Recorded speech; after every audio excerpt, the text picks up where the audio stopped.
Gálatas, capítulo 4. A nossa filiação em Cristo.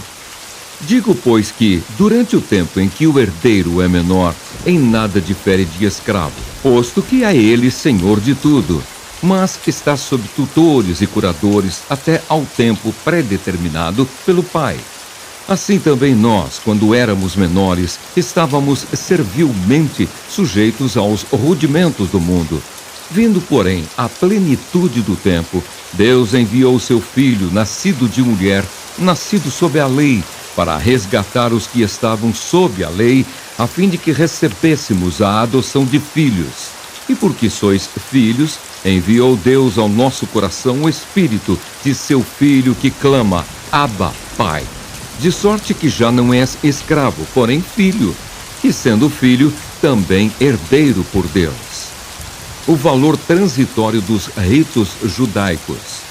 Outrora, porém, não conhecendo a Deus, servíeis a deuses que por natureza não o são. Mas agora que conheceis a Deus, ou antes, sendo conhecidos por Deus, como estáis voltando outra vez aos rudimentos fracos e pobres, aos quais, de novo, quereis ainda escravizar-vos?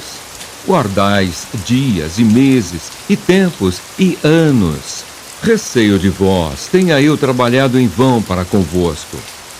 A perplexidade de Paulo. Sede qual eu sou, pois também eu sou como vós. Irmãos, assim vos suplico, em nada me ofendestes. E vós sabeis que vos preguei o Evangelho a primeira vez por causa de uma enfermidade física. E posto que a minha enfermidade na carne vos foi uma tentação, contudo, não me revelastes desprezo, nem desgosto. Antes me recebestes como anjo de Deus, como o próprio Cristo Jesus, que é feito, pois, da vossa exultação.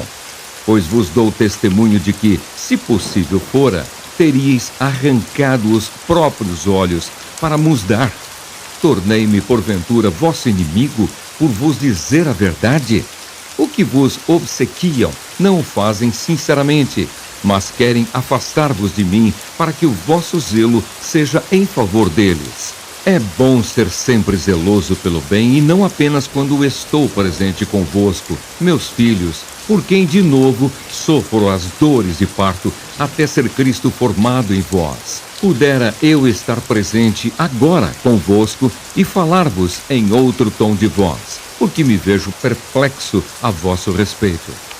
Sara e Agar, alegoria das duas alianças. Dizei-me vós, os que quereis estar sob a lei, acaso não ouvis a lei? Pois está escrito que Abraão teve 2 filhos, um da mulher escrava e outro da livre. Mas o da escrava nasceu segundo a carne, o da livre, mediante a promessa. Estas coisas são alegóricas, porque estas mulheres são 2 alianças. Uma, na verdade, se refere ao Monte Sinai, que gera para a escravidão. Esta é Agar. Ora, Agar é o Monte Sinai, na Arábia, e corresponde a Jerusalém atual, que está em escravidão com seus filhos. Mas a Jerusalém lá de cima é livre, a qual é nossa mãe, porque está escrito: Alegra-te, ó estéril, que não dás à luz, exulta e clama. Tu que não estás de parto, porque são mais numerosos os filhos da abandonada que os da que tem marido. Vós, porém, irmãos, sois filhos da promessa, como Isaque. Como, porém, outrora, o que nascera segundo a carne perseguia ao que nasceu segundo o Espírito, assim também agora. Contudo, que diz a Escritura? Lança fora a escrava e seu filho, porque de modo algum o filho da escrava será herdeiro como o filho da livre. E assim, irmãos, somos filhos não da escrava, e sim da livre. Gálatas, capítulo 5. Ou a lei, ou Cristo. Para a liberdade foi que Cristo nos libertou. Permanecei, pois, firmes, e não vos submetais de novo a jugo de escravidão. Eu, Paulo, vos digo que, se vos deixardes circuncidar, Cristo de nada vos aproveitará. De novo, testifico a todo homem que se deixa circuncidar, que está obrigado a guardar toda a lei. De Cristo vos desligastes, vós que procurais justificar-vos na lei, da graça decaístes. Porque nós, pelo Espírito, aguardamos a esperança da justiça, que provém da fé. Porque em Cristo Jesus, nem a circuncisão, nem a incircuncisão tem valor algum, mas a fé que atua pelo amor. Vós corrieis bem. Quem vos impediu de continuardes a obedecer à verdade? Esta persuasão não vem daquele que vos chama. Um pouco de fermento leveda toda a massa. Confio de vós no Senhor, que não alimentareis nenhum outro sentimento, mas aquele que vos perturba, seja ele quem for, sofrerá a condenação. Eu, porém, irmãos, se ainda prego a circuncisão, por que continuo sendo perseguido? Logo está desfeito o escândalo da cruz. Tomara até se mutilassem os que vos incitam à rebeldia. A liberdade é limitada pelo amor. Porque vós, irmãos, fostes chamados à liberdade, porém não useis da liberdade para dar ocasião à carne.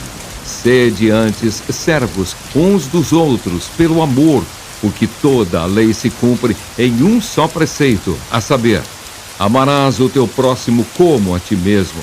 Se vós, porém, vos mordeis e devorais uns aos outros, vede que não sejais mutuamente destruídos. As obras da carne e o fruto do Espírito. Digo, porém, andai no Espírito, e jamais satisfareis a concupiscência da carne, porque a carne milita contra o Espírito, e o Espírito contra a carne, porque são opostos entre si, para que não façais o que porventura seja do vosso querer. Mas, se sois guiados pelo Espírito, não estáis sob a lei. Ora, as obras da carne são conhecidas, e são prostituição, impureza, lascívia, idolatria, feitiçarias, inimizades, porfias, ciúmes, iras, discórdias, dissensões, facções, invejas, bebedices, glutonarias e coisas semelhantes a estas, a respeito das quais eu vos declaro, como já outrora vos preveni, que não herdarão o reino de Deus os que tais coisas praticam. Mas o fruto do Espírito é amor, alegria, paz, longanimidade, benignidade, bondade, fidelidade, mansidão, domínio próprio. Contra estas coisas não há lei. E os que são de Cristo Jesus crucificaram a carne com as suas paixões e concupiscências. Se vivemos no Espírito, andemos também no Espírito. Não nos deixemos possuir de vanglória, provocando uns aos outros, tendo inveja uns dos outros. Gálatas, capítulo 6. O auxílio mútuo e a responsabilidade pessoal. Irmãos, se alguém for surpreendido em alguma falta, vós que sois espirituais, corrigi-o com o espírito de brandura. E guarda-te, para que não sejas também tentado. Levai as cargas uns dos outros, e assim cumprireis a lei de Cristo. Porque se alguém julga ser alguma coisa, não sendo nada, a si mesmo se engana. Mas prove cada um o seu labor, e então terá motivo de gloriar-se unicamente em si, e não em outro, porque cada um levará o seu próprio fardo. O que o homem semear, isso também ceifará. Mas aquele que está sendo instruído na palavra, faça participante de todas as coisas boas aquele que o instrui. Não vos enganeis, de Deus não se zomba, pois aquilo que o homem semear, isso também ceifará. Porque o que semeia para a sua própria carne, da carne colherá corrupção. Mas o que semeia para o Espírito, do Espírito colherá vida eterna. E não nos cansemos de fazer o bem, porque a seu tempo ceifaremos, se não desfalecermos. Por isso, enquanto tivermos oportunidade, façamos o bem a todos, mas principalmente aos da família da fé. Paulo gloria-se na cruz de Cristo.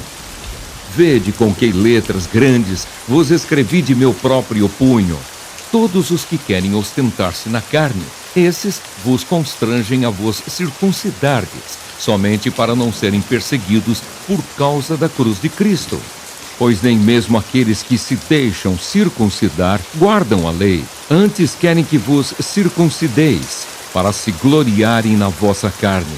Mas longe esteja de mim gloriar-me, senão na cruz de nosso Senhor Jesus Cristo, pela qual o mundo está crucificado para mim e eu para o mundo.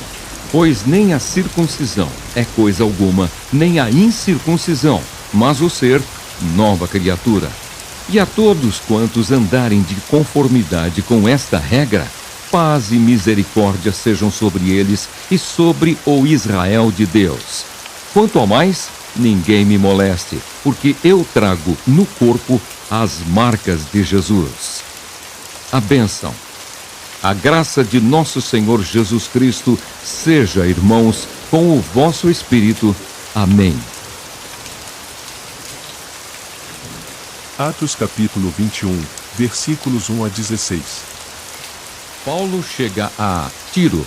Depois de nos apartarmos, fizemo-nos a vela e, correndo em direitura, chegamos a Cós. No dia seguinte, a Rhodes, e dali a Pátara. Achando um navio que ia para a Fenícia, embarcamos nele, seguindo viagem. Quando Chipre já estava à vista, deixando-a à esquerda, navegamos para a Síria e chegamos a Tiro, pois o navio devia ser descarregado ali. Encontrando os discípulos, permanecemos lá durante 7 dias. E eles, movidos pelo Espírito, recomendavam a Paulo que não fosse a Jerusalém. Passados aqueles dias, tendo-nos retirado, prosseguimos viagem, acompanhados por todos, cada um com sua mulher e filhos, até fora da cidade. Ajoelhados na praia, oramos, e despedindo-nos uns dos outros, então embarcamos, e eles voltaram para casa. Paulo em Cesareia. Quanto a nós, concluindo a viagem de Tiro, chegamos a Ptolemaida, onde saudamos os irmãos, passando um dia com eles. No dia seguinte, partimos e fomos para Cesareia. E entrando na casa de Filipe, o evangelista, que era um dos 7, ficamos com ele. Tinha este 4 filhas donzelas, que profetizavam. Demorando-nos ali alguns dias, desceu da Judéia um profeta chamado Ágabo. E vindo ter conosco, tomando o cinto de Paulo, ligando com ele os próprios pés e mãos, declarou: Isto diz o Espírito Santo, assim os judeus em Jerusalém farão ao dono deste cinto e o entregarão nas mãos dos gentios. Quando ouvimos estas palavras, tanto nós como os daquele lugar, rogamos a Paulo que não subisse a Jerusalém. Então ele respondeu: Que fazeis chorando e quebrantando-me o coração? Pois estou pronto não só para ser preso, mas até para morrer em Jerusalém pelo nome do Senhor Jesus. Como, porém, não o persuadimos, conformados dissemos: Faça-se a vontade do Senhor. Passados aqueles dias, tendo feito os preparativos, subimos para Jerusalém. E alguns dos discípulos também vieram de Cesareia conosco, trazendo consigo Mnason, natural de Chipre, velho discípulo, com quem nos deveríamos hospedar.